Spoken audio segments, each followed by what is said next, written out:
আচ্ছা এই উনি তো উনি ভাই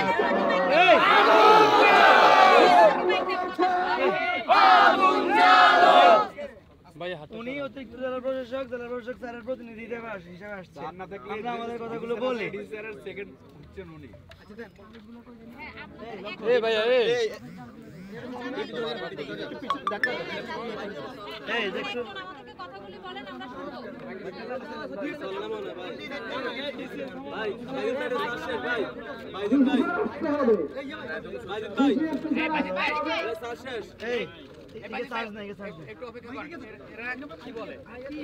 কি কয় সাইফুল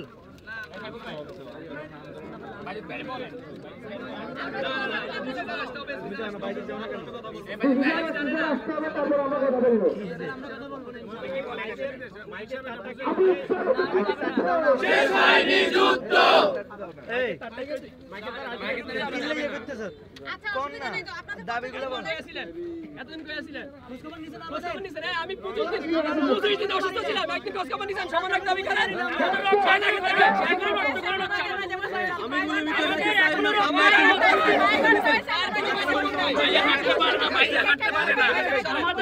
আমাদের শরীর থেকে এখনো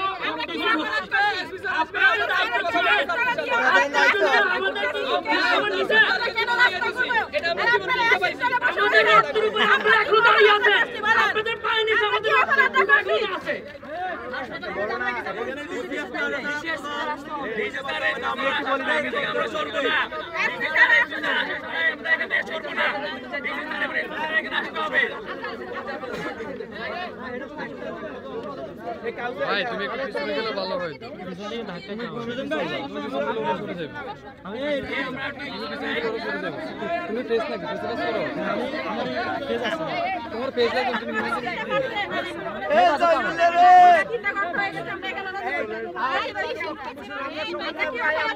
এই সুজনকে দাও আন্টি কথা বলো এই সুজনকে দাও না সুজনকে মাইকে দাও না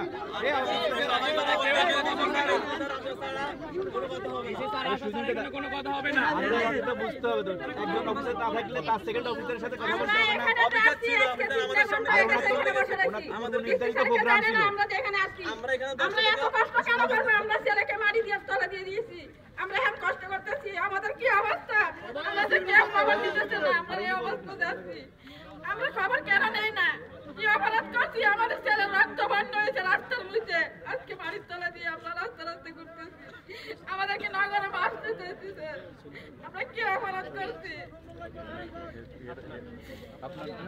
ছেলে মেয়ে সে বাচ্চারা দুইটা বাচ্চা তো মারা গেছে আমাদের কি অপরাধ এই যে আপনার ছেলের নাম বলেন আপনার ছেলের নামটা বলেন ভাই সাংবাদিকদেরকে একটু জায়গা দেন কাইন্ডলি সাংবাদিকদেরকে একটু জায়গা দেন ওরা ফুটেজ দেখ হ্যাঁ ওরা ওদেরকে একটু জায়গা দেন আমরা কি অপরাধ বলেন আমরা যে এই রাস্তায় বসে রয়েছি আমরা মিডিয়া বাইরে করতে বসে থাকার কোনো কথাই নাই আমাদের কাছে একটু দেখা করে আমাদের দাবিগুলো মেনে নিন রিপোর্ট করে দেন না রিপোর্ট শহীদ আমাদের এনজিও হইছে না জি হইছে এনটি রে হ্যাঁ বলেন আন্টি বলেন আমাদের সাথে কোনো একটু দেখা করে কথাগুলো বলে দিতে তাহলে আমরা এত পরে কথা লাগতো না আমার ছেলে মারা গেছে প্রায় 60টা মাস হয়ে গেছে আন্টি আপনি আপনার দাবিগুলো বলেন আমাদের দাবি হচ্ছে আমরা যে কোন করতে তাদের দাবি মাইয়া মিলকিয়া চাইতেছি ফাঁসি চাইতেছি রাস্তা ঘুরতেছে তাদের কোনো ধরা হইতেছে না তারা কোনো জেলে আইতেছে না যে সময় বিএমপিরা ছিল সেই সময় বিএমপিরা ধরে নিয়ে জেলে নিয়ে আনা যাইতো ঢুকাইতো এইগুলা মানে কই এখন তো এই যে এতগুলো মানুষের রক্ত গেছে তারা তো কেউ এটি ধরতেছে না আমাদের এই যে 3টা ঘন্টা হয়ে গেছে রোজার মাঝে বসেছি আমাদের দাবিগুলো মানে গেলে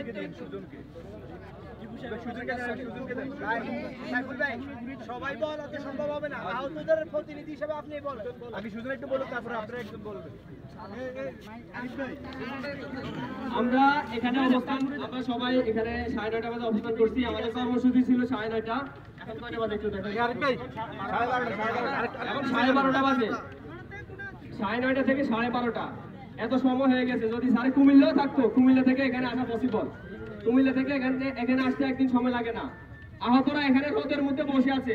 আমি এক আঙ্কেলকে বলছি, আঙ্কেল আপনি একটু ছায়াতে যায় বসেন। কেন আমার ছেলে খবর নিচ্ছে, আমি কেন ছায়া যাবো? আমি এখানে বসে থাকবো। এখন আমরা ওনাদেরকে কি বুঝ দিব?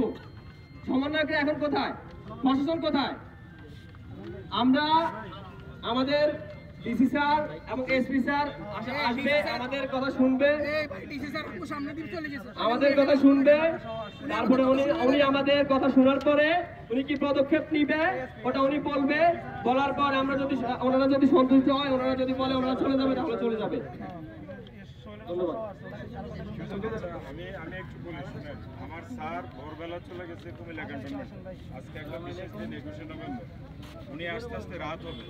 আমার স্যারের যে ডেপুটি দুইজন ওনারা চিটাগাং গেছে সাব ইন্সপেক্টর নিয়োগ পরীক্ষা ডিউটি। আমি সদর সার্কেল হিসেবে এডিশনাল এসপি আছি। আমাকে স্যারা অবর্তমান জানাইছে, আমি এখানে আসছি। এখন স্যার যদি থাকতো, স্যার নিজে আসতো। স্যার এটাতে মানে টু মাচ ক্যারেজিয়াস। যে কোনো প্রোগ্রামে আমার মনে হয় না স্যার সবাইকে প্রতিনিধি আছে, সবাইকে স্যার এবং আমাদের ডিসি স্যারও কিন্তু সব সময় কেউ ডিসি স্যারের সাথে দেখা করতে পারে আমার প্রশ্ন হচ্ছে, আপনারা তো যেহেতু জানেন স্যার আর নাই, তাহলে 9:30 9:30 আপনারা কেন এখানে এখন আসে নাই কেন? এতক্ষণ সময় লাগলো কেন? এই প্রশ্নের উত্তর আপনারা দিবেন আমাদের। আপনারা তো জানেন যেহেতু এসপি স্যার আপনাদেরকে পাঠাইছে, ডিসি স্যার পাঠাইছে, তাহলে 9:30 আপনারা আসেন না কেন? 3টা ঘন্টা জনগণ যানজটে ভুগতেছে। আমরা এখানে আসি না খেয়ে, আমরা এখন পর্যন্ত এখানে আসি। তাহলে আমাদের কথা কি শোনার জন্য আপনাদের মন কাঁপে না? আচ্ছা, এটা জবাব ম্যাডাম দিবেন। আপনারা আমাদের এই জবাব দেরি হয়েছে কেন? ম্যাডামকে হ্যান্ড মাইকটা দিয়ে দেন।